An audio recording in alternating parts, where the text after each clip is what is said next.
There is the famous example that was used by Milton Friedman about the pencil. He was showing a pencil to a journalist, and he was saying that an individual, one man, one woman, cannot by himself or herself build from scratch the pencil. So then there's another one that is very often quoted by Austrian economics. It is Robinson Crusoe. I don't know if you know about this guy, but the thing is, to put it simply, if you are left alone on an island, like Robinson Crusoe, you have to fend for yourself. So you have to eat, you have to hunt, you have to get shelter, you have to protect yourself, you have to do something. So maybe you are going to go hunt, gather coconut, or go fishing. So you have to make a choice. Salernio's book is very important because it's basically reproposing and reframing and rediscussing many people's ideas from Thoreau to John Law, but mostly the key is mise-en-scène. Wartime is always going to be item preference. A very simple example for this hidden cost is a junkie. The typical Keynesian idea that with war you have full employment. So basically you are creating prosperity, and you can visualize it as a sort of wave.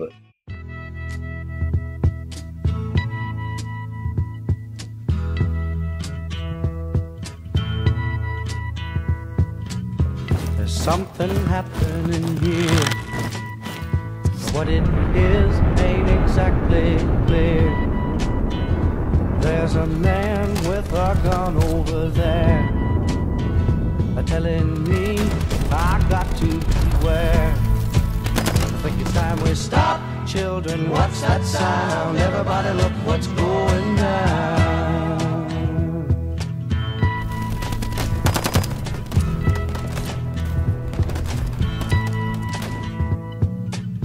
There's battle lines being drawn.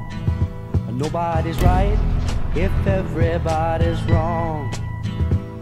The young people speaking their minds are getting so much resistance from behind. Time we stop. Hey, what's that sound? Everybody look what's going down. I was raised a little young nigga doing bad shit. Talk much shit cause I never had shit. I could remember being whooped in class, and if I didn't pass, mama whooped my ass. Was it my fault? Mama didn't plan it out.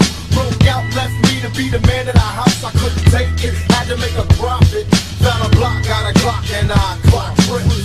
Making G's was my mission. Moving up for the shit to get my mama out the kitchen. And why must I sock the fella just to live laws like... Hey, hello everyone. I think we're live. Hello Ulrich, how are you? I'm fine, and you? Yeah, doing excellent. Look, still waiting for Giacomo, who should come in a minute. We're starting this second roundtable, and basically in this new episode, we're gonna keep doing what we do in this program. That is to say, we push forward Plan B Network educational mission by demonstrating the impact of Bitcoin on the world and by fostering learning around sovereign technology. Today, we're going to be discussing money, violence, and war. And each segment of this episode will help us uncover how our monetary system shapes our expression of violence and modalities of war. So we'll start this exploration in the good company of Giacomo Zucco and yourself. I mean, you guys are well versed in the history of, in the study of history and Austrian economics. I mean, really, I can't wait to follow your reflection on this very thorny question. I mean, the plan today, oh, here is Giacomo. Giacomo is coming. So that's hi, Giacomo, up. Yeah, great to have you, Giacomo. How are you doing? Fine, thank you. Fine, thank you for... Yeah, fantastic that you could make it. I mean, I was just saying that you were about to come. I have to say we are super grateful to have you today, knowing the kind of globetrotter you are. I think you've been fairly busy traveling quite a bit lately, right? Yeah, right. Now I'm just coming back from the Tokyo conference, where we are examining the opening of a new Plan B network node in Tokyo. And now I'm back to Lugano, where we are preparing for the Plan B forum of Lugano. And shortly, in a couple of weeks after the forum, I will go to El Salvador. So yeah, I'm not bored, that's for sure. Yeah, so Plan B is expanding in quite a few directions, right? In terms of the network of the nodes, but also in terms of the curriculum, right? The production of the courses and their translation in quite a few languages, right? Correct. From the geographical point of view, we just had a strong partnership with the new node in Taiwan, and we are expanding in Asia and keeping expanding in South America. We don't create new stuff, we try to federate existing stuff. So the idea is just to try to not reinvent the wheel and to give the best practices and the network effect to initiatives that are already happening in hotspots. And as you're right, from the curriculum as well, there are new courses every week, and there are new languages of translation. And the team of the Cover Bitcoin is doing an amazing job at that. Cool. Here, I think you're probably discovering Ulrich from me for the first time. Is joining us today for this great conversation on money, violence, and war. I was just saying that this is only the second episode of the Bitcoin Roundtable, which is really contributing to your mission, to Plan B Network's educational mission. We're providing a different modality of learning, through conversation, presentation, different segments, which complement nicely the sort of curriculum-based education that you're providing through your courses. It's the original method of education since Socrates. So yeah, it's also part of the deal. I was just saying that we'll start the conversation with the company of you two guys, who are both quite versed in the study of history and Austrian economic. I mean, I'm really waiting to get your views on this thorny question. And our plan specifically is to delve into Salerno's Money, Sound and Unsound. That's this book, right? And then dig deep through the strata of mankind history to uncover the birth and evolution of the concept of private property. Now, following this, and that's not something that's going to happen today, but people will be able to watch it in the coming weeks. We'll have David Saint-Onge on board. He is our very own numismatist. He's a coin collector, and he'll be back on duty with plenty to share with us on the very close connection between money and war. Then we'll have Roxy join the third segment to highlight key learning resources available for free in dozens of languages on Plan B Network platform. And in this particular segment, he will exchange a few words with Damien Tellier, a professor of philosophy, a core classical liberal who, as a young adult, crossed the Atlantic and joined the Mises Institute to rediscover France's best liberal thinker. Now, finally, and that will be the last segment of this episode, Agelex will welcome Gloire. Gloire is a leading Bitcoiner from the Democratic Republic of Congo. He's a strong Bitcoin advocate and educator through the continent, and relentlessly is fostering Bitcoin adoption in this country. Now, what's really interesting is that Gloire lives in this country, which is very violent, where there's a lot of conflict, a lot of armed groups. And so he can share with us his experience of all the benefits of using a tool such as Bitcoin in such a complicated environment, right? So that's about it. We've got this topic, complicated, money, violence, and war. And you might say, okay, why, Jacques, are you choosing this green theme? I mean, we are bombarded every day, saturated with information on ongoing conflict and wars. Why should we care? There's this quote adapted from Leon Trotsky that says, you might not be interested in war, but war is interested in you. And it's true. I mean, war creates a sort of massive vortex that sucks everybody in, warmongers and pacifists alike. Now we're on the verge of the Third World War. Who could have guessed things would escalate so quickly? So, I mean, the time is now. And the three of us, but all the Bitcoiners, can't wait to refine their understanding of the role of money in all of this. To what extent does the form of money we use shape conflicts? How does the landscape evolve when money change? Are we delusional ourselves when we claim that Bitcoin can alter the dynamics of war and violence? And are we credible when we declare that it will pave the way for more sovereign individuals and more independent nations? That is precisely the sort of concerns that we will delve into today. Now, before we kickstart our conversation, Giacomo and Ulrich, can you introduce yourself and perhaps sharing with us what in your life, personal, professional, sort of prompt you or triggered your interest for this particular topic? And maybe you can add, okay, why do you think it is a subject that matters a lot and why we should definitely try to understand it better, not just theoretically, but also pragmatically? Do you want to respond to this, Ulrich? Maybe say a few words about yourself first. Yeah, so my name is Ulrich Fromy, so I'm French.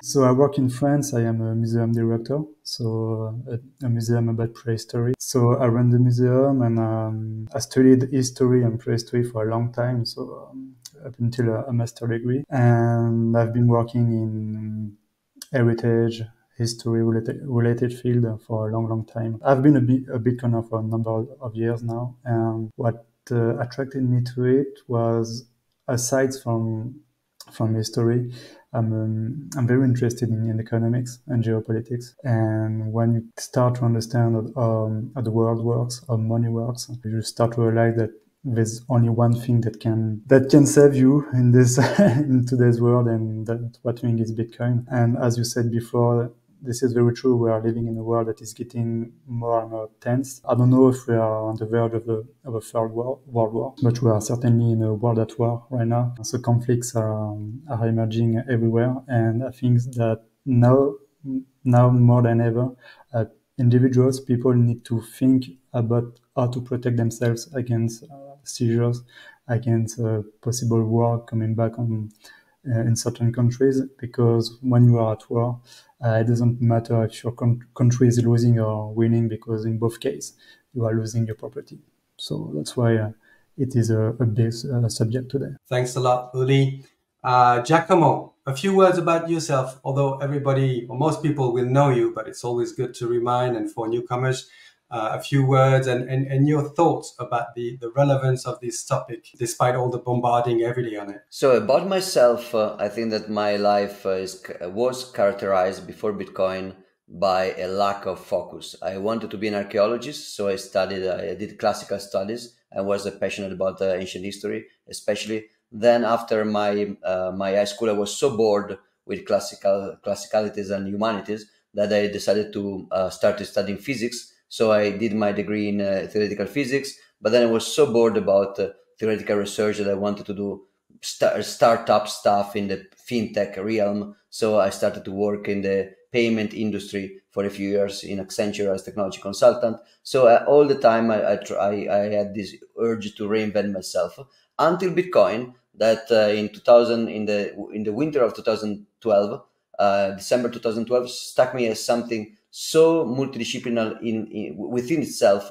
Then it's suddenly enough. It's a place I can stop, because within Bitcoin there are so many things to explore, so many angles: the technological one, the ideological one, and in particular, I was passionate about Austrian economics before Bitcoin. That's actually one of the three ways I discovered Bitcoin. I discovered Bitcoin in December 2012 in three ways. I was part of this activist group about like a left-leaning group about privacy, like WikiLeaks, left libertarians, and they started to talk about Bitcoin. Then I was part of the group translating for Mises Italia, from the Mises.org, and they were talking about Bitcoin with the first Surda Corda debate about Bitcoin as digital gold. And then people started talking about technology of Bitcoin in my work. So I was basically struck by Bitcoin. I think the argument is important because and I think we are, to answer one of your questions in the slides before,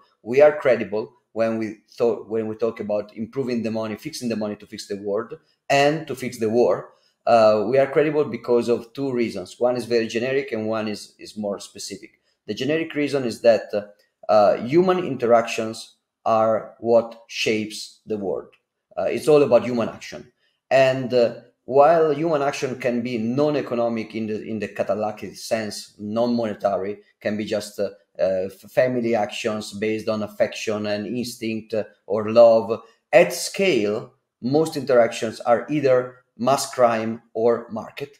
And if you think about market, money is half of all the market all around the world. So to think that a bug or a problem, an issue in something which is just half of all the interaction that makes up any kind of scaled up interaction in human beings, it's obviously something important.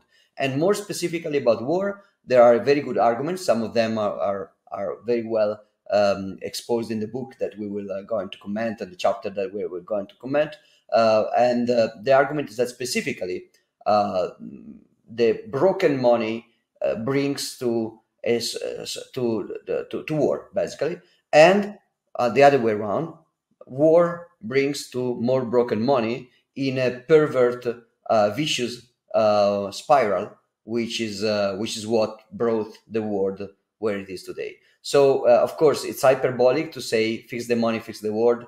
Bitcoin cannot fix literally everything. It cannot fix the human condition, but it can fix something that is at the center of the most relevant social construct ever, which is money. And it's especially relevant for war. So we don't have to be cynical and scoff at people saying that Bitcoin can stop the war. It's just a payment system. No. It's, if we are right about economics, which we will try to argue we are, fixing money can seriously, it will not eliminate human conflict or violence, but can change things at scale. Yeah, thanks a lot. I think we can indeed be rationally optimistic, and the work, the presentation, the discussion, the exploration of the books and knowledge that we'll do today will certainly contribute to demonstrate that indeed by fixing the money, will bring some degree of pacification in human relationships. So I guess the next point here we have is we need to frame our conversation, just specify the scope of it to manage people's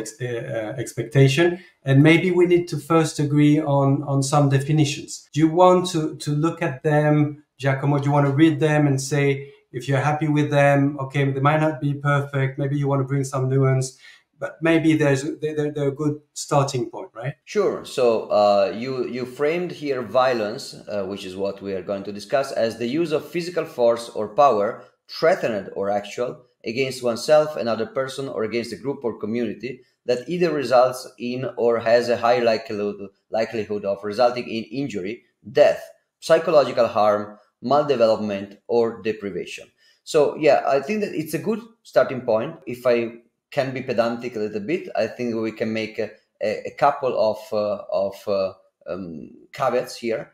One will be the fact that this description can also fit with some kind of justified use of force that in the libertarian theory is often brought upon, like, for example, proportional defense, or even to some degree proportional punishment. So proportional punishment or defense can be a use of physical force that can actually cause injury or even death. So if you defend yourself. So I think that one thing that would be very relevant, and I think it is relevant to it's relevant to ethical theory, but to some degree I think it's not really separable from economical theory. The difference between proportional defensive force and aggression, which I think will connect very well with Ulrich's talk and contribution about property, because what is the difference between aggression and defense? In theory, they are just, in an unethical world, they are just two objects influencing each other. It is the same. The asymmetry is brought in by, so what is the difference between I'm punching your face or you are hitting my hand with your face? The difference is in property right theory. That's the clear point. The second possible caveat will be, I will be very wary of the psychological harm point. That seems like in trade-off with the physical force or power definition. I think that there are a lot of attempts to define something which is not violence from the point of view of property rights as violence in order to justify actual violence to respond to non-violence. For example, you using the wrong pronouns is hurting me psychologically, so I can send cops to arrest you until you use the right pronouns. So that's a trick that is often played. So the use of the psychological part is very, very important. And I also think we should be very careful. I think it's very right to include the likelihood of resulting in injury, because probably one of the things that people may not be aware of all the time, but it's always true, probability distribution and probability theory is inevitably connected with ethics. For example, if I go around with a Colt with 6 bullets and I point it to your head and I shoot, then I'm basically murdering you. If I'm going around with some probability to have contracted some kind of coronavirus that may result in an increased death rate for your age group, then it's not exactly the same thing. And the probability of that passing between a fully charged gun to a partially charged gun, which is a Russian roulette. So playing Russian roulette to you is not the same as murdering you. It's less probability. And so on until we get to something which can be a purely probabilistical discussion like disease transmission. So that's the likelihood is a very good point that people often omits. And yes, this was very pedantic. Sorry, but that's my caveat. Yeah, I mean, it's interesting. Of course, we're not describing here the context, the motivation, and that sort of thing. Perhaps, Uli, I'll let you comment when we've done the other the definition. Or you want to make some input on this one? No, I think that's pretty well said by Giacomo. Violence is something that you can talk a lot about violence, if it's legitimate or not, if it's exercised by the state or not, by an individual or not.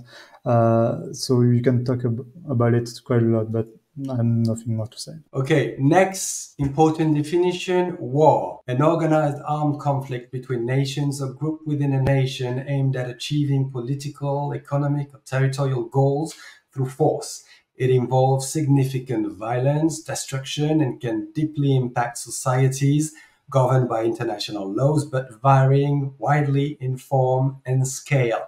So again, this is probably a very limited definition for war.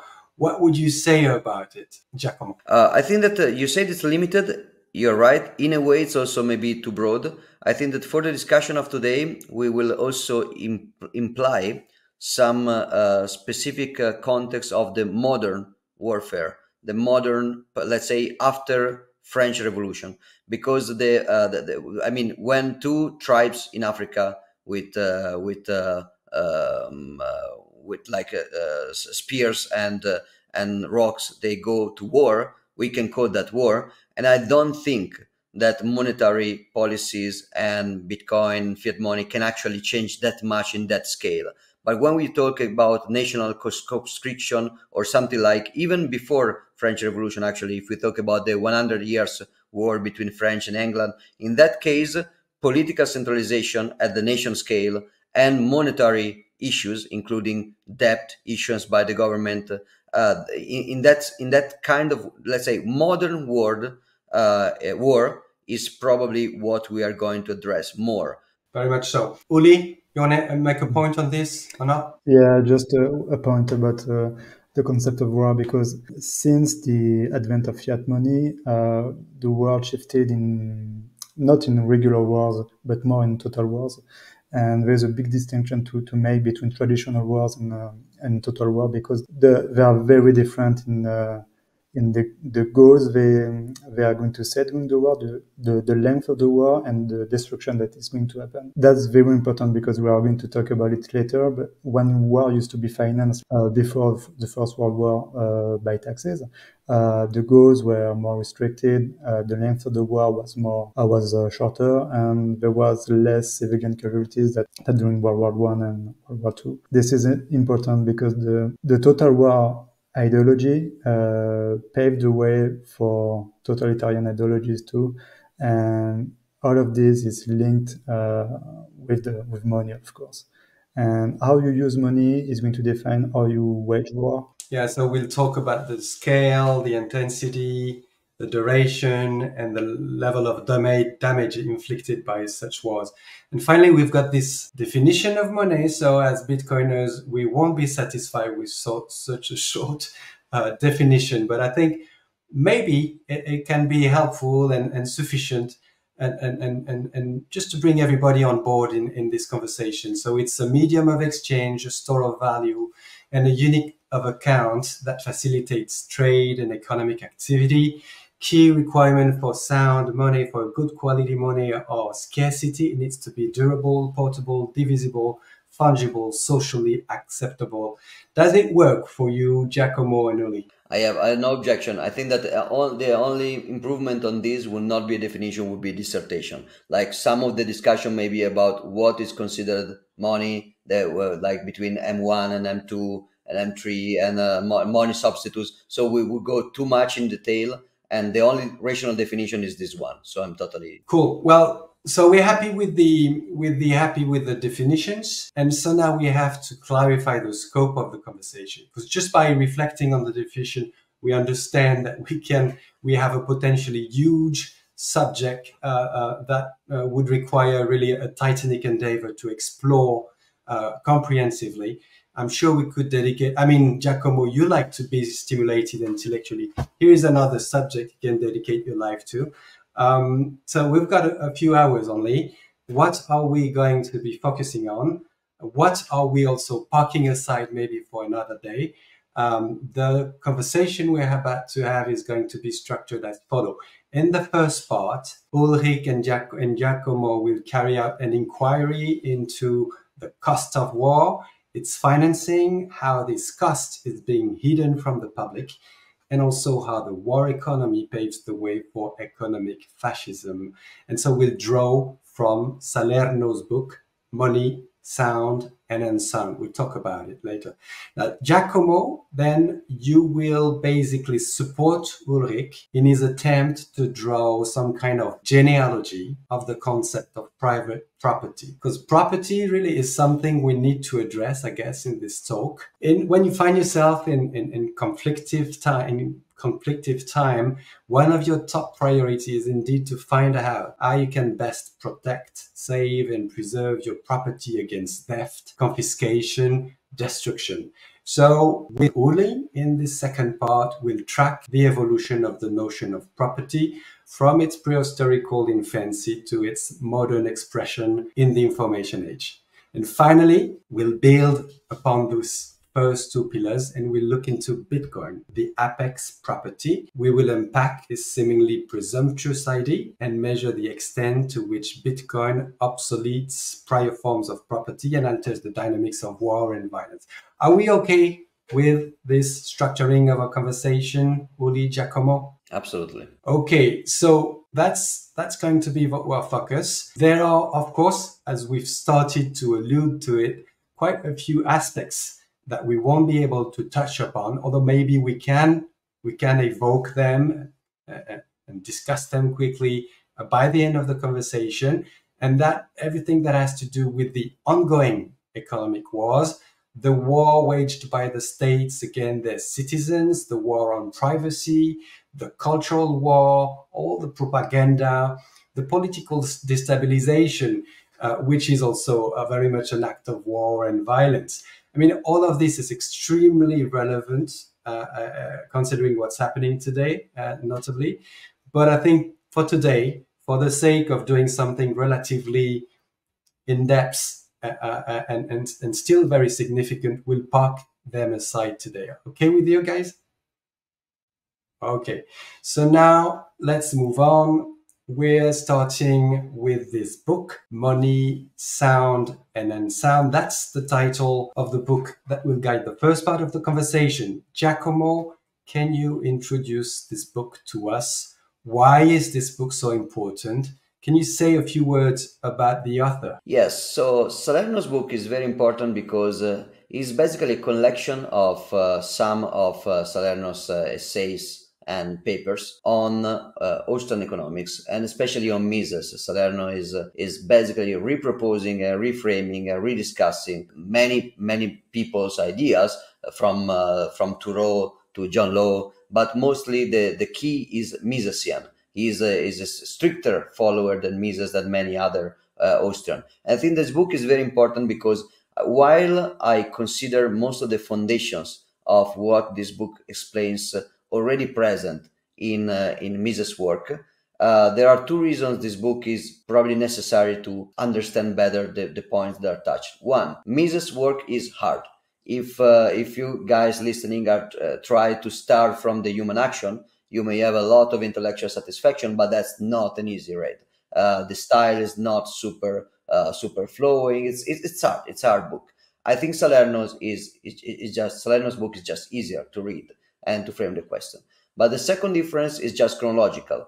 This book came out many years after Mises' work and is taking into consideration most of the objections to Mises' work, most of the framing of Mises' work, like even inside the so-called Austrian economic school, there was the Hayek kind of fork of the Mises tradition in many regards, especially money, the strong opposition between traditional gold standard proponents and free bankers like for example Selgin was already present in Hayek, and of course the current debate comes after the loss of Mises' position in the cultural debate. At least we hope it's temporary loss, and maybe it may be changed by Bitcoin, ironically. But so far, Keynesians and monetarists like Chicago boys, and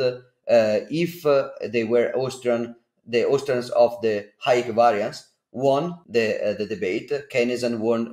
Basically, we could say that Marxists and Keynesians won the global debate, and within the conservative or free market opposition, Chicago boys and monetary school, supply side economic won the internal debate, and against the Austrians. And within the Austrian school niche, Hayek won against Mises in a sense. So this book comes after all that, trying to rebuild, to clarify why original Mises' position were rational.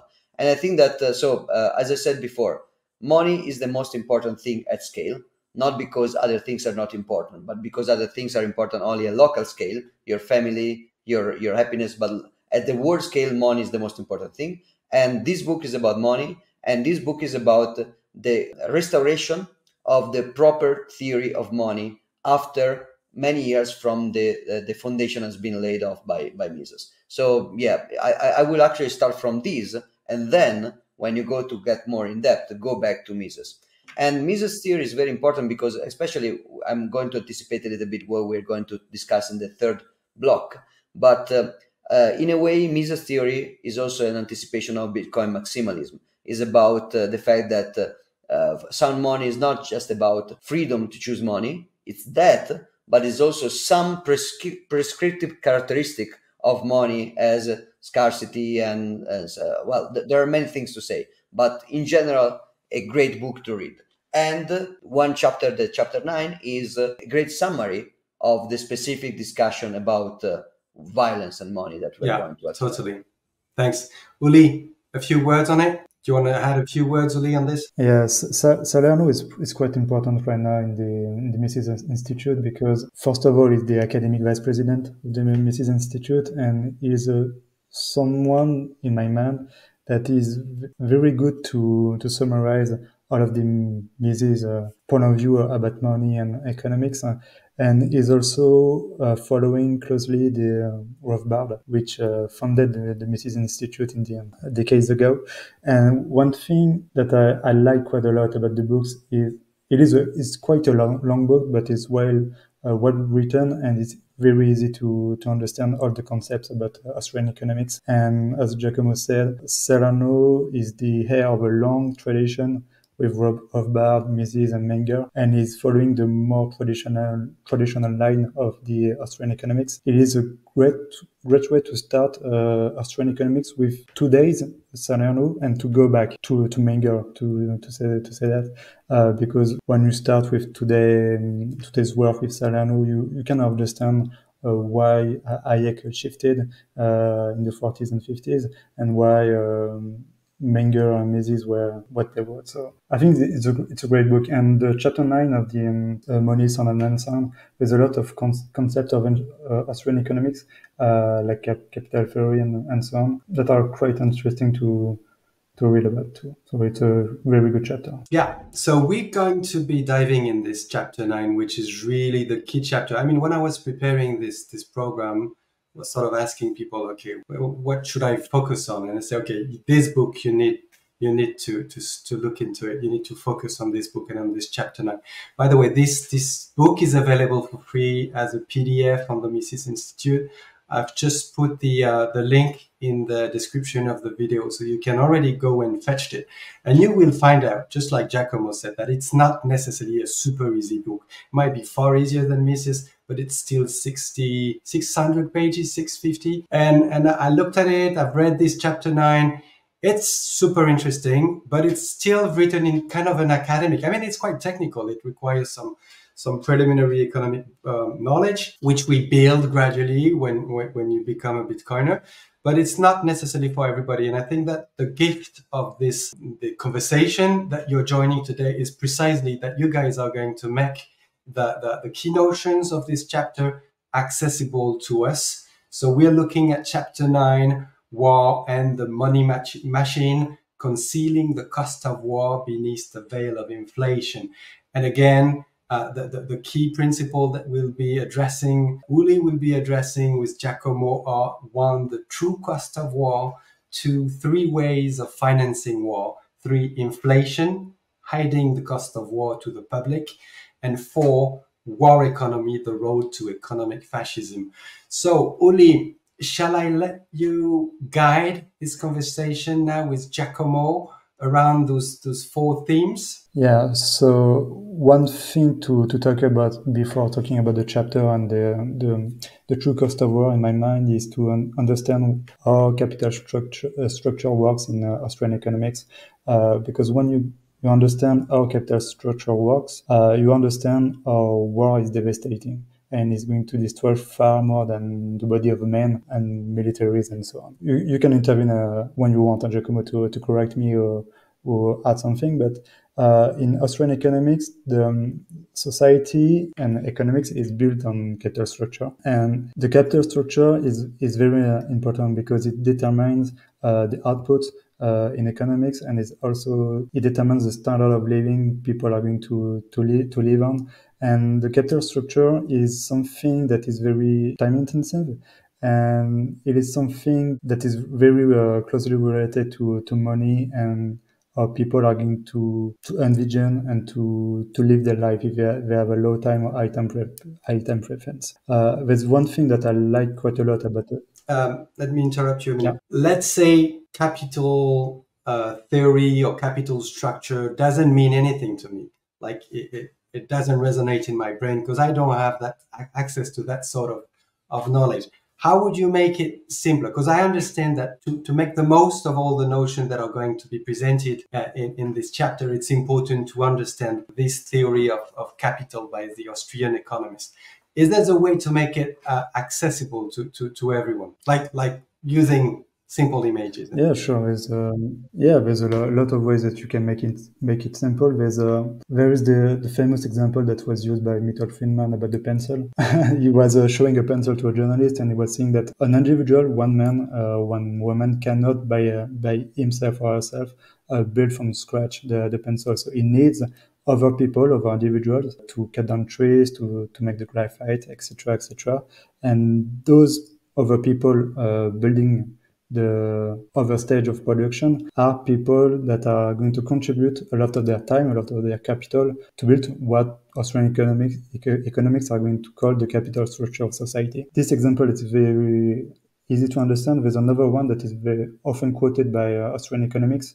It is a Robinson Crusoe. I don't know if you know about this guy, but the thing is, to put it simply, if you are left alone on an island, like Robinson Crusoe, you have to fend for yourself. So you have to eat, you have to hunt, you have to get shelter, you have to protect yourself, and you have to spend time to do those things. So if you are Robinson Crusoe and you are going to, I don't know, to gather berries or going to hunt the wild boars, you are going to spend time doing that.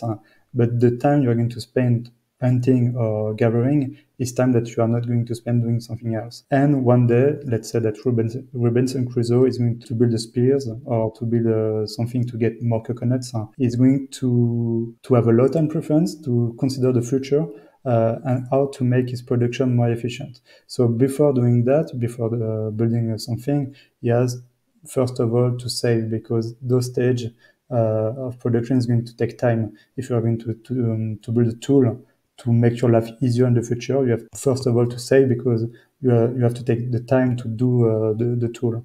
So let's say you are on an island and you are picking berries, but you are not satisfied by the way you are doing that. So you want a tool to make it easier. So you're going to save berries because you have to build your tool during 1 or 2 days.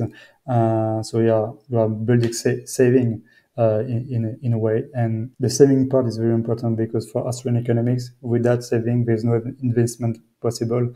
And we're going to talk about that later. But you are going to build your tool to make your life easier in the future. And while you are doing that, you are, in a sense, going to complexify, to make the stage of production longer and more efficient.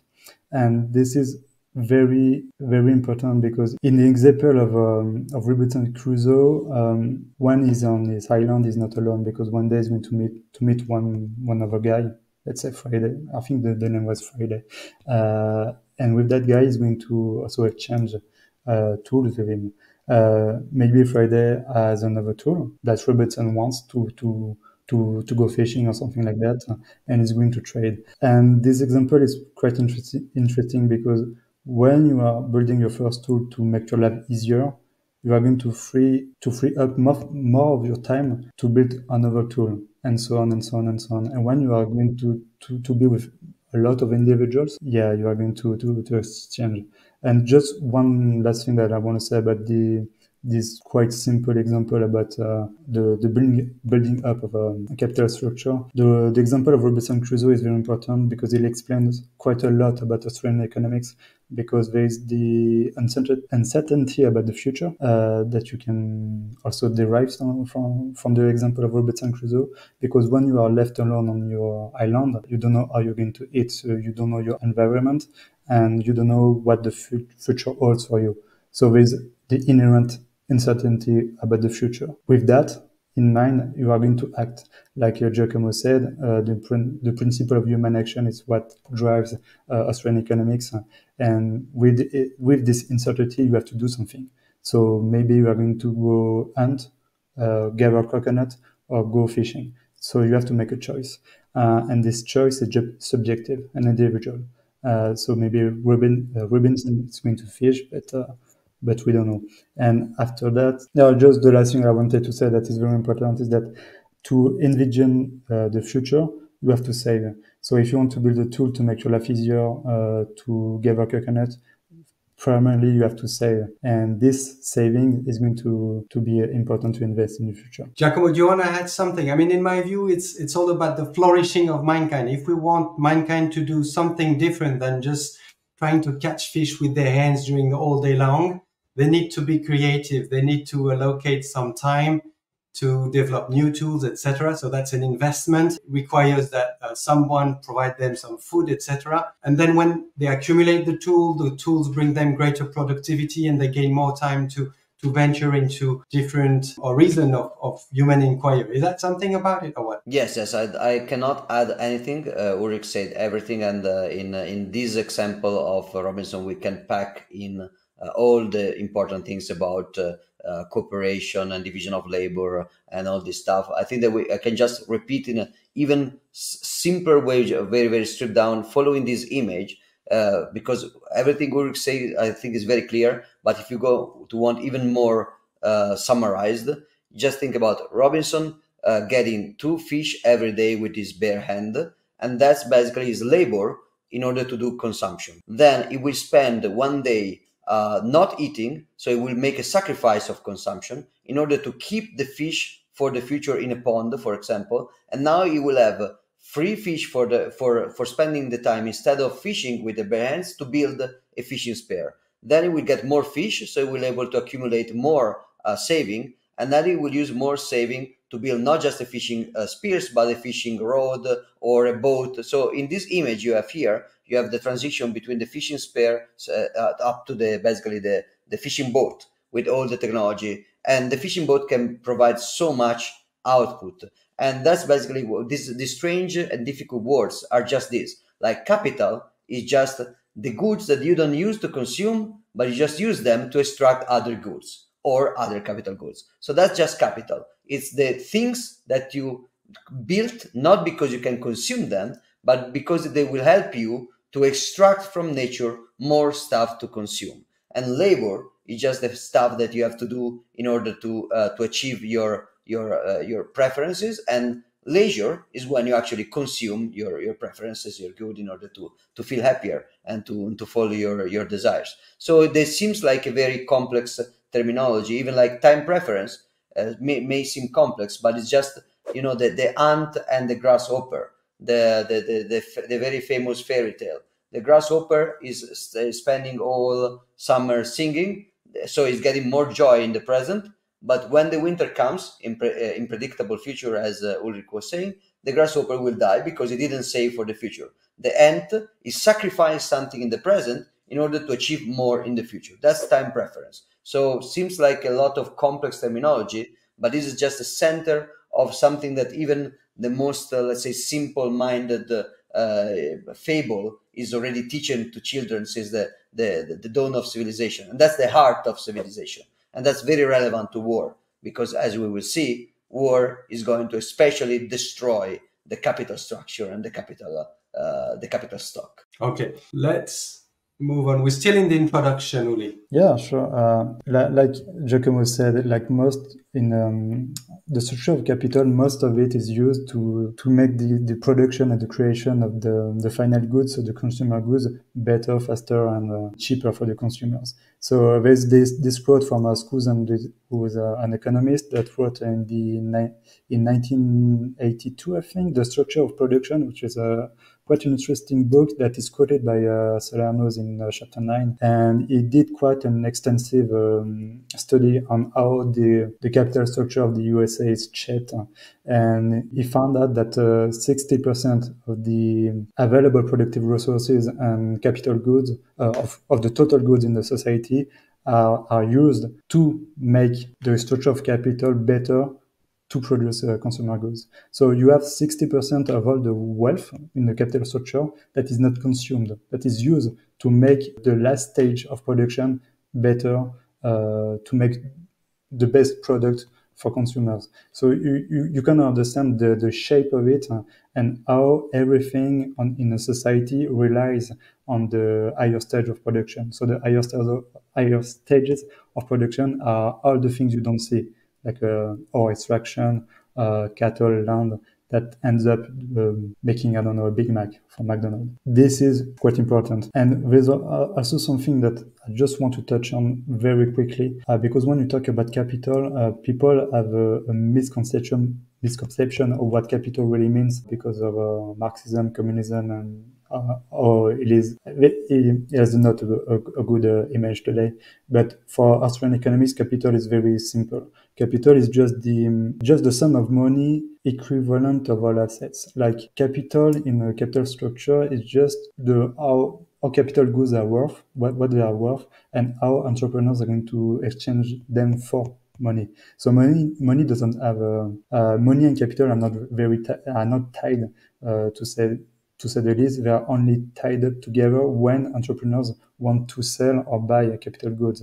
So they are just goods, to say that quite simply. And there's also another thing, and Giacomo talked about it earlier, so I just want to add something. because when you talk about the capital structure of society, when you talk about capital, you cannot not talk about saving, income, capital consumption, because all of those are very important for Austrian economics, because you can see the income as a flow, and if you are an individual or an entrepreneur, the income you can overuse it. So you have capital consumption. So you are not going to invest in the capital structure. You can save it. So when you save your capital, you can invest said capital to make the structure of capital longer, more complex.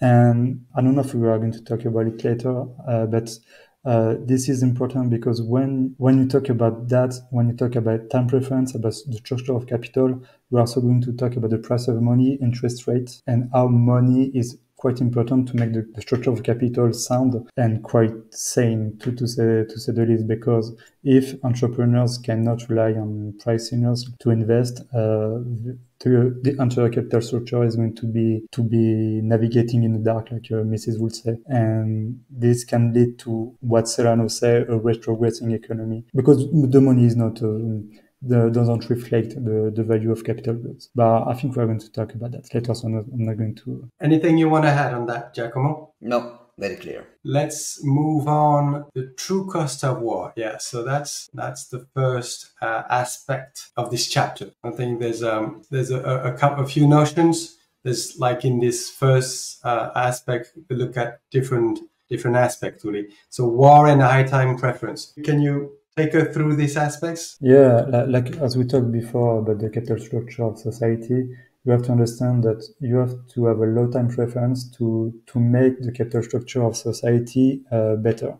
So you have to save, you have to invest, you want your life tomorrow to be better. So you are going to delay your present consumption. When you are going to go in wartime, so when the government is going to wage war against another nation, the time preference of government is going to shift to a high time preference, because when you talk about war, there is a sense of urgency linked to it, and this is even more truer with total wars, because you have mass conscription, you have a lot of militaries to feed and to arm, to send to the front at the best speed possible to battle with the enemy. So the wartime is always going to be high time preference.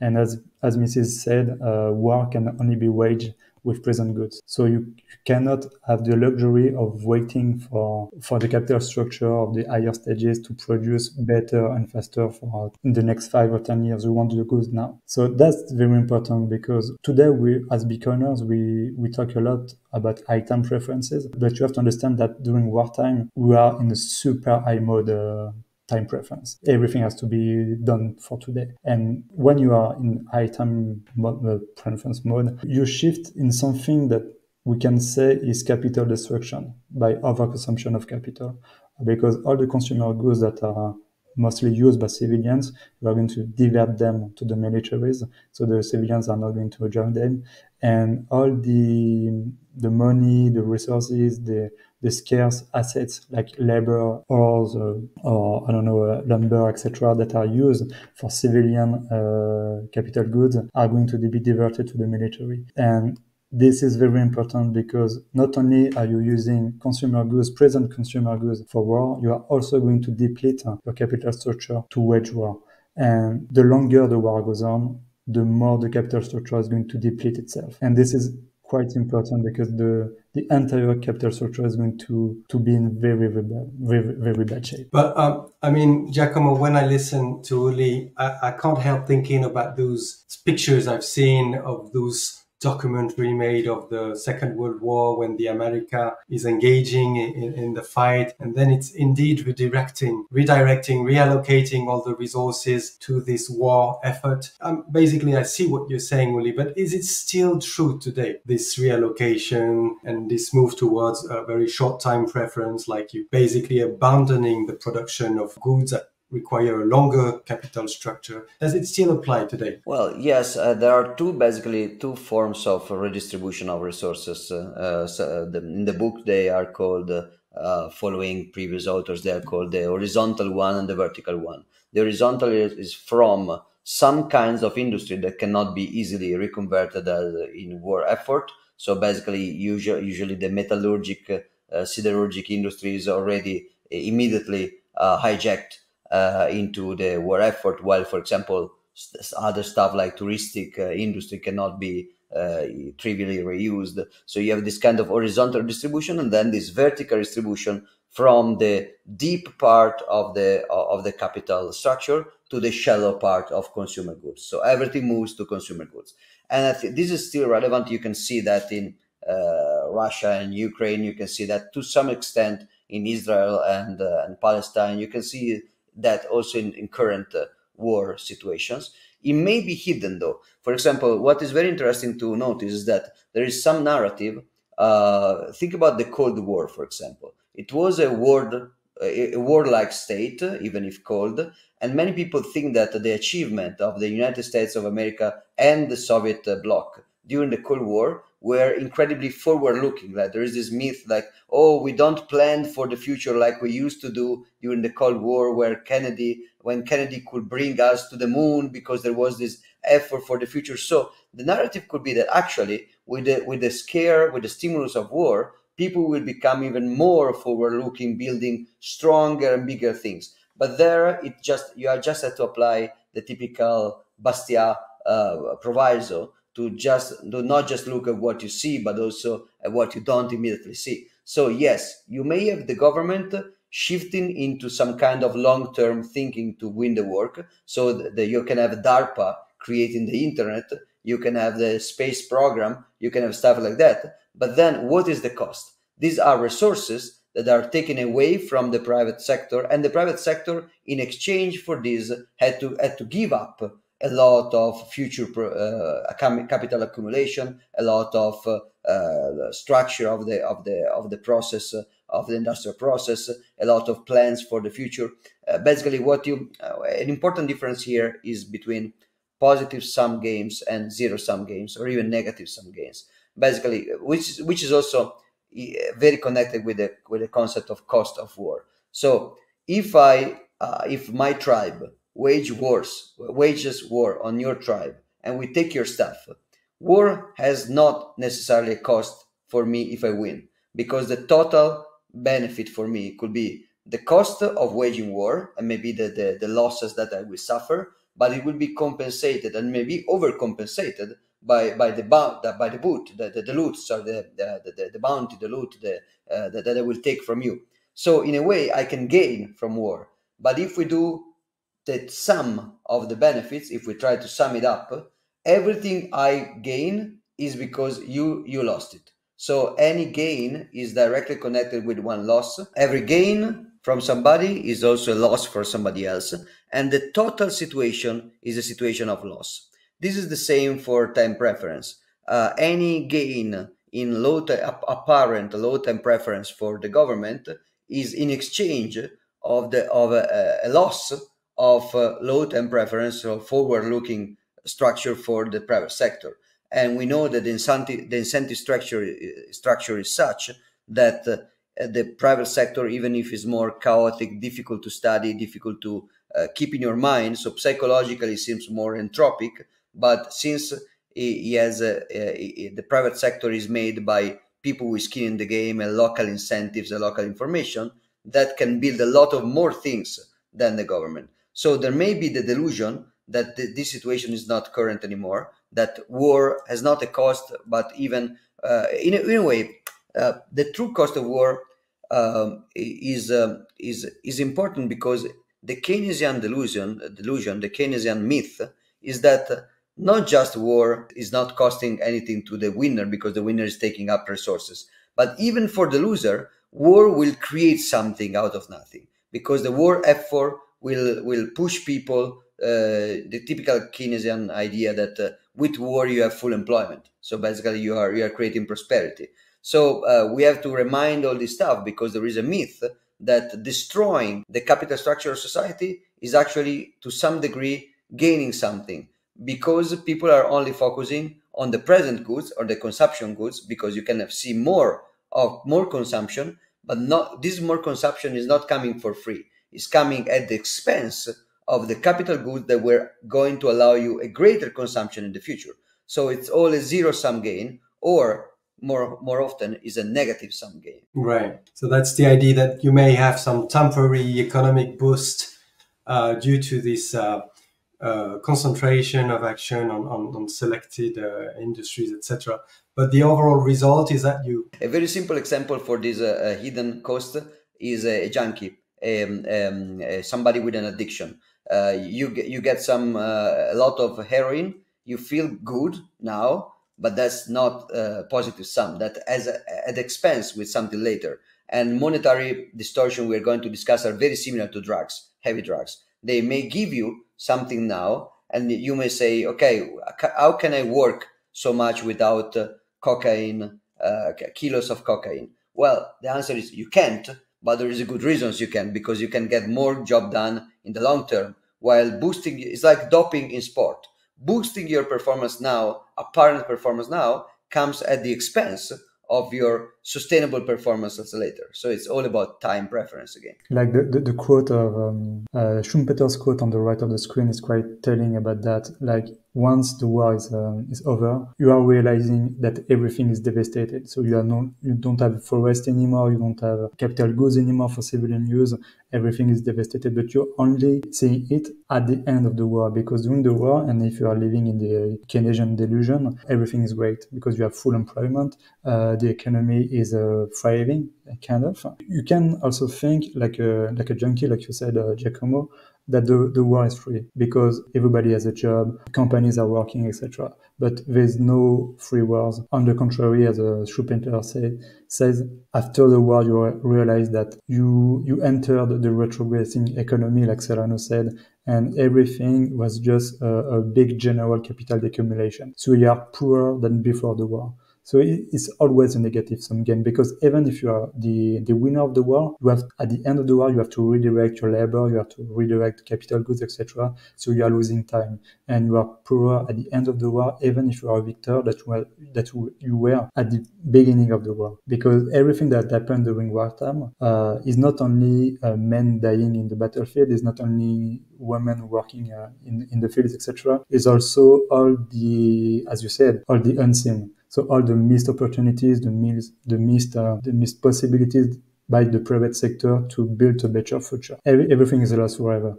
So you are always losing from a war in that sense. And I guess this observation particularly applies to modern warfare and total warfare, because as long as you could just wage war with the mercenaries you had or your little troops, and you were paying with the amount of money, coin, gold that you had in your treasure, then it was fine. I mean, it was not like amputating the whole structure of your capital, of your whole countries. People were not really so much affected, right? So it's kind of, those are kind of modern considerations, right? Yeah, I think you're right for two reasons. One reason is that in modern time we have a deeper capital structure, so we have more to lose. Two primitive tribes, they don't have much capital to lose, so the loot they extract from the war may be higher than the capital they destroy in doing so, because they don't have a very deep capital structure. That modern society have more to lose. But also, as you say, the point is that the typical war will be a typical war of the ancient war, with professional soldiers paid with some money. It will have a feedback loop which is shorter. When it's clear that the destruction of capital is more than the possible loot, then everybody is going to perceive very clearly, okay, the win is starting to get lower than the loss. So this is not convenient anymore. So even if there is an ideological reason or whatever, for everybody it's very clear that the decision metrics is not giving back a positive result anymore. While with modern war, for many reasons, including the monetary reason, these costs can be hidden, and then we move to the next chapter of hiding the costs. Excellent. Let's move on the next aspect, 3 ways to finance the war. And first we look at taxation and government borrowing. Oli, do you want to... Yeah, sure.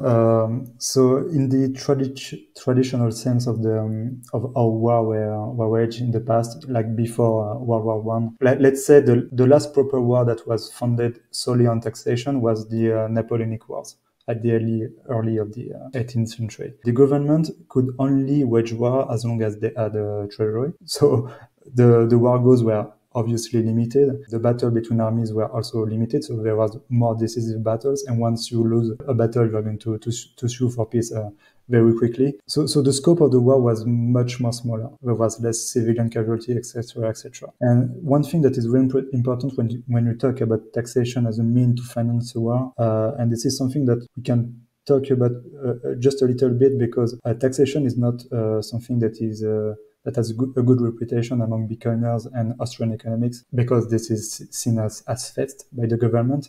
But one thing about taxation that you are not going to see with inflation is that taxation doesn't distort the procedure. Taxation is not as harmful as inflation as a way to finance war.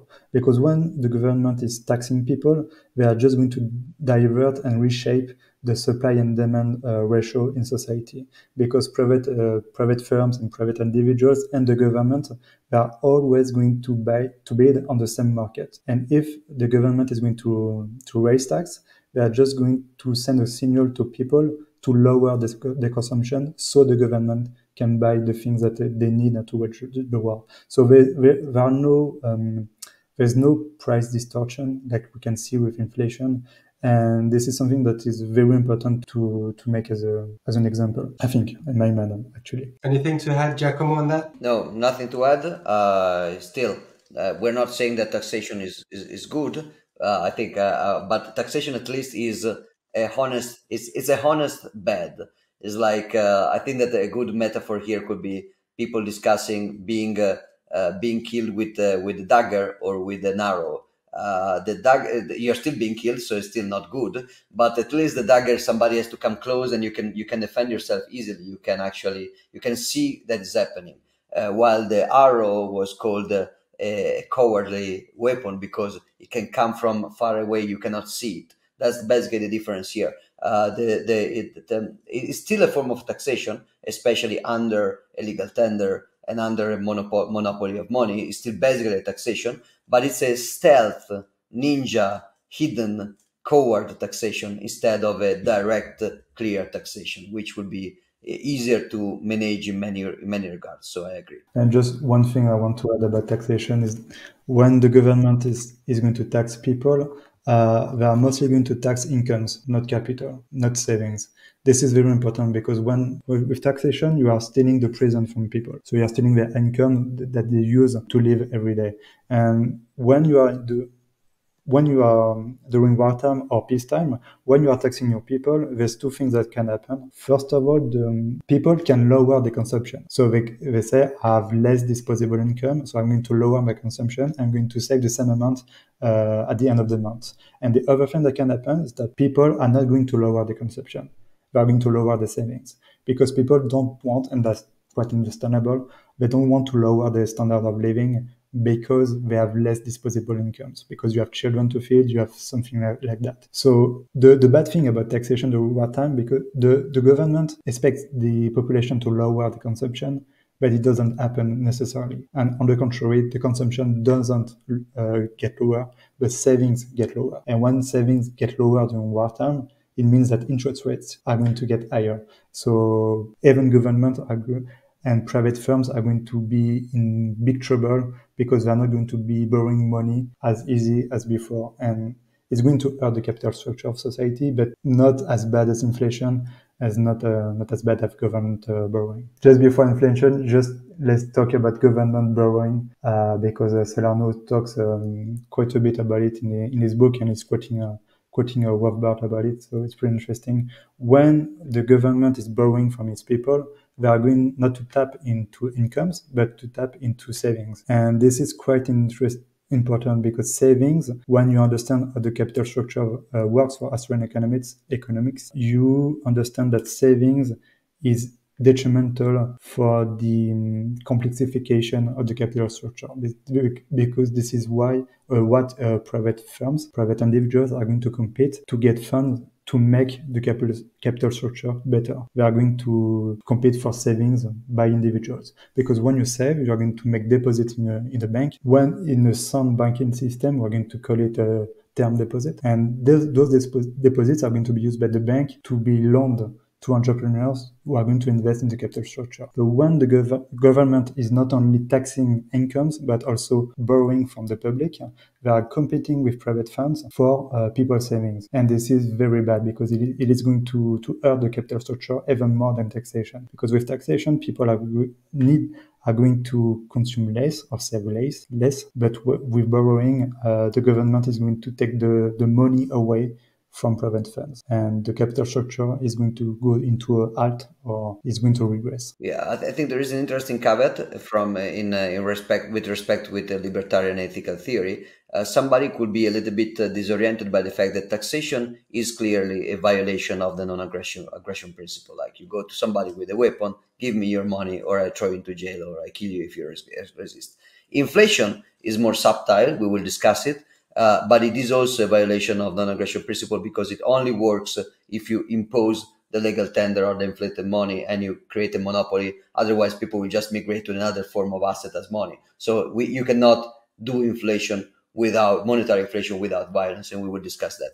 While apparently government borrowing seems like the more free market version of financing the war, because the government here is not forcing anybody. Apparently, they're just going there with a proposal like, would you like to borrow me some money and I will give you back with interest? You can choose. So it seems like the most free market option among the three. But it's tricky because the point is that the three, we will discuss that, but they interact with each other a lot. For example, the government may borrow in a free market condition, but then use inflation in order to monetize the debt and basically scam the creditor out of their money. And they may use taxation in order to impose you to escape from some kind of wealth tax, because maybe they are going to tax your capital gains from something, but not from state treasury. And so you will move to state treasury in order to protect yourself. In many countries, like state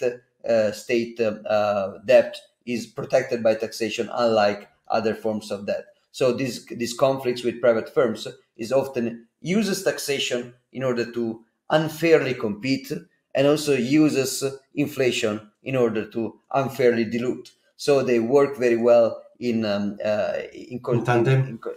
In tandem. And is there a moment, an issue when the Bank of England, was it in 1914 or I don't know when, they started to emit some government bond and nobody wanted to buy it, so they bought it themselves in a way, and that was actual inflation, wasn't it? Well, yeah, even now, even the Fed right now with quantitative easing and TARP, basically the central banks are basically buying directly or indirectly. They're just buying treasury bills to some degree, or sponsoring fake private crony capitalist actors in order to pay treasury bills. So it's still the same. And many episodes in the past in which government borrowing was so. A very important point that Ulrich made was the increased level of distortion of the market. So taxation creates some distortion, government borrowing even more, and inflation we will see even more.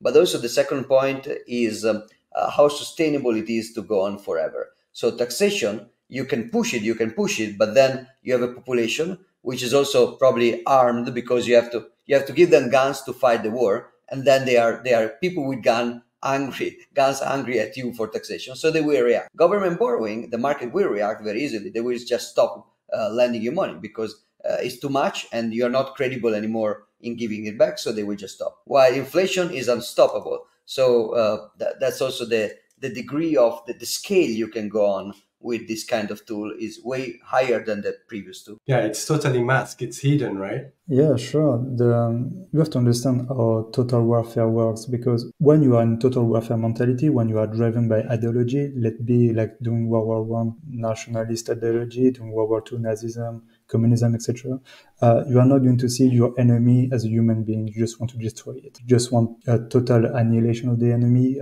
unconditional surrender, and so on. So you want to push the war until the enemy is totally destructed. There is a mentality and ideology in total warfare that you don't see in traditional warfare. And this is why money is used to push beyond reasonable war goals. So this is important because both are linked. Totalitarian ideologies are fueled by fiat money. So this is important. I just wanted to say that. Inflation is also important because you are hiding the cost of war to your population, because if you are only using taxation or borrowing to finance the war, you are going to get unrest. People are not going to be happy. The interest rates are going to be very high. So the private sector is going to, a lot of bankruptcy are going to happen, and your economy is going to be in shambles very quickly. But you don't want that. You want to push the war as far as possible, because the end goal is the destruction of the enemy. So you are going to use fiat money, inflation, to create an illusion for your population that the war is not as destructive as it may seem. So people are going to die on the battlefield, on the battlefront. Resources, consumer goods, tanks, etc. are going to get destroyed, but the money is going to be unchanged. So the interest rate are going to be unchanged, and the signal that you are sending to your people is that everything is fine.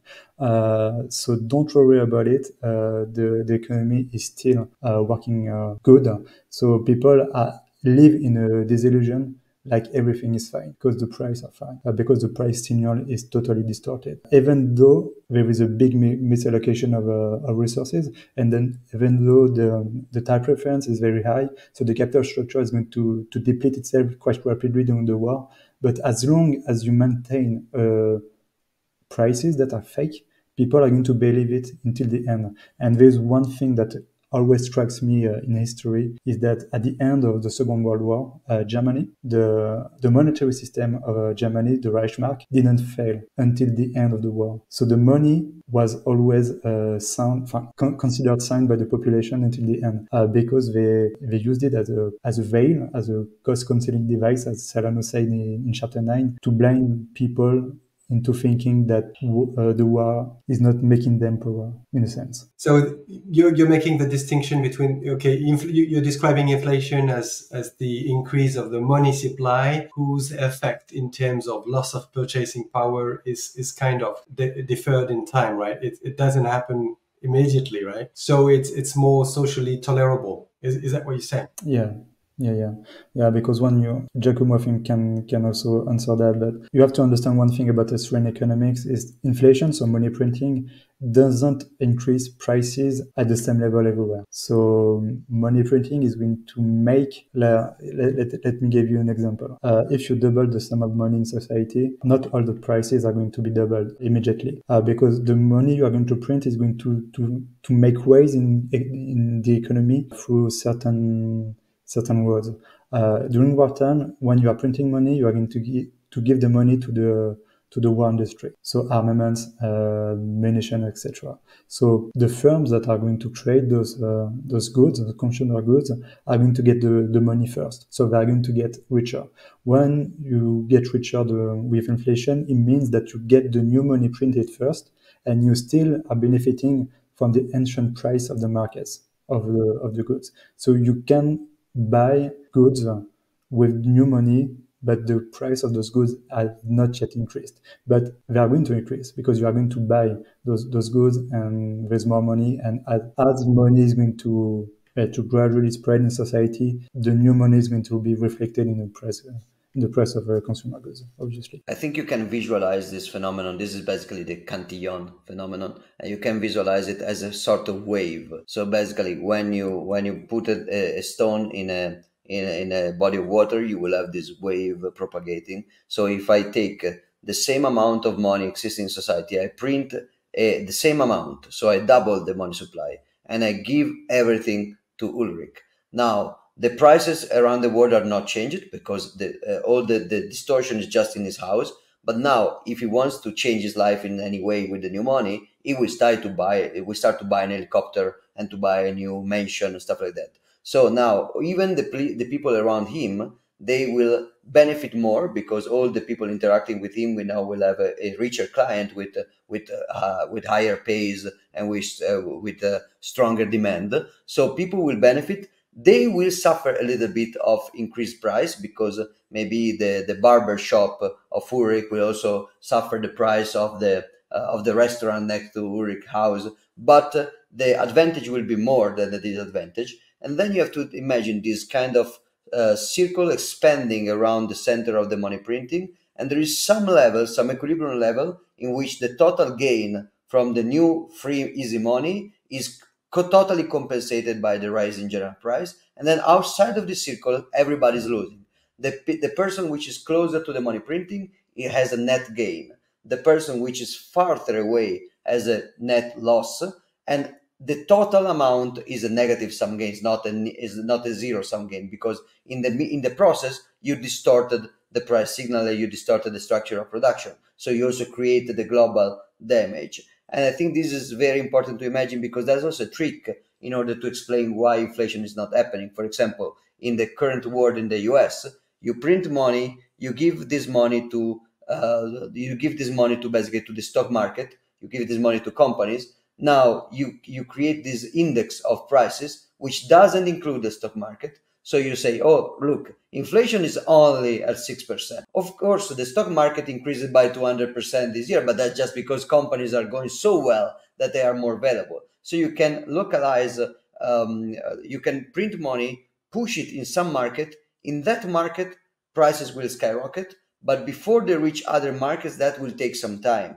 like some kind of osmosis. You can see that the government is putting money mostly in stock market, education, healthcare, and military expenses. And in those sectors, the amount of inflation, of price inflation, is matching very closely the amount of monetary inflation. While in the other sectors, it takes more time. There are also other tricks. One trick is to export inflation from a geopolitical point of view. For example, if you print a lot of money and you give that to Americans, Americans will go abroad and buy more stuff. So inflation will be exported to other countries with the cantillon effect. And then you can also have more stupid tricks, but they work. For example, you can start saying that 2% inflation of prices is zero, and 1% is deflation, actually. So you can say, look, we are in deflation because price inflation is only 1%. So you can just reframe the zero, and one could ask, why are not market agent rational enough to see? The point is that no, that there is information asymmetry, and there is an opportunity to scam people for many people for a very long time, especially if the feedback loop to learn from the scam is very, very large. So if you scam people about the fact that about something very easy to see, you will see a lot of people understanding the scam very soon. If your scam is very indirect, like a prestige with a lot of middle passages and indirect exchanges, you may be able to, like even now, if you ask to an average person why are prices increasing, many of them will tell you that it's capitalist greed of price gouging or stuff like that. So the scam works. All right. So we've looked at 3 ways to finance the war: taxation. May I stop you there just for another second? It's so I read this book at this point probably 7 years ago, and for the occasion of tonight, I reread very quickly chapter 9 when you told me that it was about chapter 9, and I noticed something that I didn't notice before. Salerno is mentioning 3 methods for financing a war: taxation, borrowing from the public, and monetary inflation. And then he says governments may also resort to coercive requisitioning, that is confiscating the material, which is funny because actually he's describing 4 different methods. And rereading, I was understanding that actually this 4th method is subtly different from the others. Somebody may say that it's just another form of taxation because I'm just confiscating your stuff, but it's not exactly the same. It's trickier, and probably I guess that probably Salerno may have rephrased the incipit to say there are actually 4 ways, and they all subtly interact with each other. But yeah, of course, inflation is the focus that we're going to have. And the first taxation and the last one you mentioned are the ones that are probably more tangibly felt, because they can see it, they can feel it in their body, they're being taken their stuff. While the other one, and particularly inflation, are more hidden. They've got more long-term effects probably as well. Yeah, Salerno makes a case that actually taxation is less hidden. Is less hidden than confiscation, because the points he makes is that with taxation you talk about money, so you have to. It's easy to calculate how much money the government is asking. And you ask it for everybody because you can easily calculate the total tax revenue of the government. Well, not easily, but you can calculate it. While if you do confiscation or forced reproposal of your industry, that's subtle because you don't. It's hard to calculate in an objective way how much resources is the government taking from each member of society. So in a way, it's a middle ground of hidden between monetary taxation and government borrowing. Is still taxation, but it's harder to calculate economically, which is a very interesting point. Yeah, and it is not as efficient. So yeah, right. So we've looked at how war is redirecting all efforts to to consumption good, is shortening the structure of capital. We've looked at different ways to finance the war. Now we're talking about war economy as the road to economic fascism. Can you tell us about this, Giacomo? Sure. Basically, there is a lot of feedback loop again between money manipulation and war. Money manipulation allows wartime economy to go deeper, to go longer, to go to a higher extreme. You can have total war under a non-sound money system. You cannot have total war. So in a way, there is a monetary distortion helping to fund the war. But then there is also the other way around. War can be an excuse to incentivize, to justify as an emergency monetary manipulation, and it can also be an excuse to hide the consequences. So the point is that there's always been this kind of feedback loop in which monetary manipulation is bringing warfare, and warfare is bringing justification and cover for monetary manipulation. So there is a great match between the negative state of money and the positive state of warfare state. In particular, the points that you are mentioning here is that government interventionism during wartime is easy to impose and harder to cancel after it's finished. So, like I come from Italy. In Italy, when you pay for gas, you are still paying for special emergency taxes to the conquest of Abyssinia in Africa. So basically, yeah, so you're still paying for that. They still have the same name. So you can impose a new taxes for war, but then to take it back after the war is hard.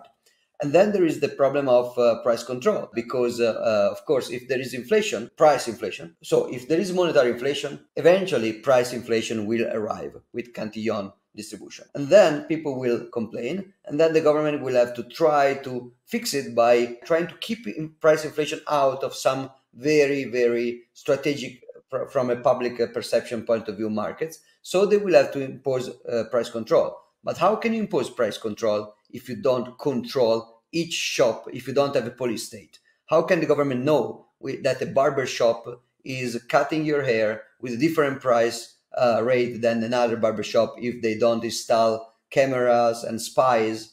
So the price control requires society control. That's going into again fascism.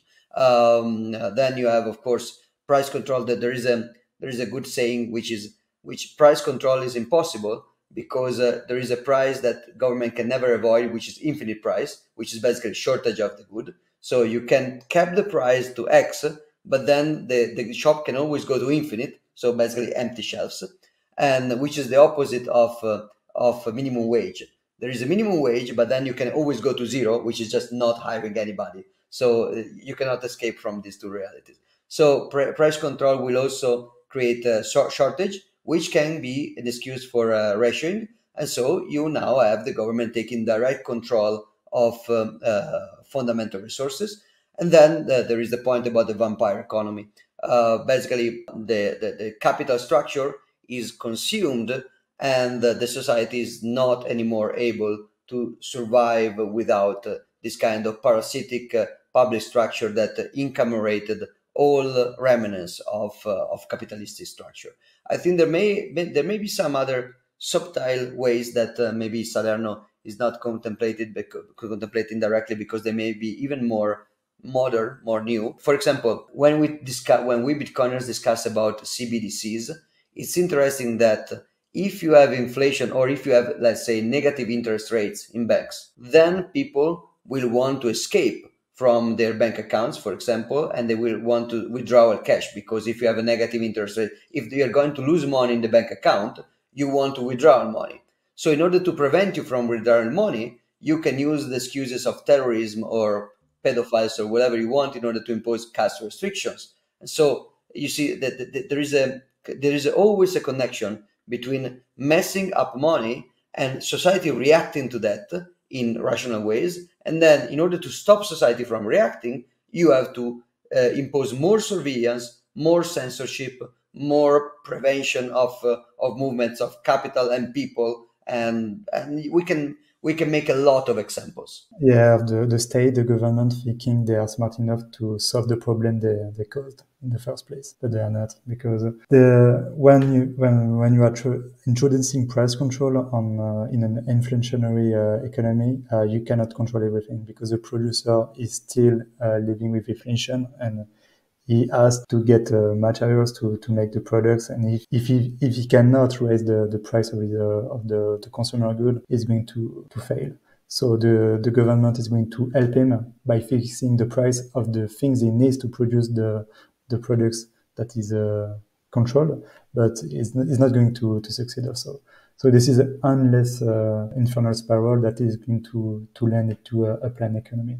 And as Austrian economics says, the first step of state intervention into the economy leads to economic fascism, as Solano would say, because once you put a grain of salt in the economy by government intervention, the wrong is done, because the government is always going to think they are smart enough to solve the problem by intervening more into the economy, and this paves the way for a planned economy. Okay, I think we've done a fairly good job, or you've done a fairly good job at really describing, explaining those key notions. It might still be somewhat complex and complicated for some, and I would really recommend to take a look if you're interested. I'm sure some notions have resonated with you. The chapter itself is comprehensible, or it's just going to take a bit of time to go through it, but it's worth, because it's really instructive. There's a lot to learn from this. I think this closes this first part